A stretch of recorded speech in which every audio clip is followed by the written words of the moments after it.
They are criminalizing an emotion. Intense dislike is criminal, but mere dislike is not.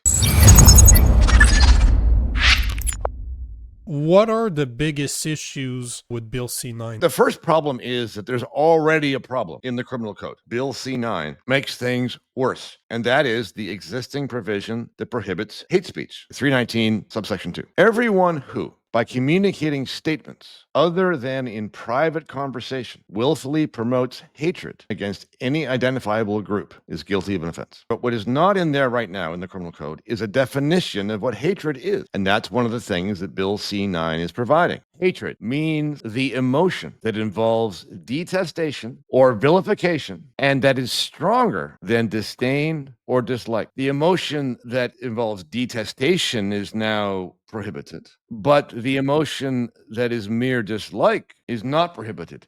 But what does detestation mean? If you look it up, one of the ways detestation is described is intense dislike. Intense dislike is criminal, but mere dislike is not. So where is the line between intense dislike and mere dislike? Nobody knows that. They're criminalizing an emotion. Criminal offenses typically have two different kinds of elements, things that the prosecution must prove. Number one is the act.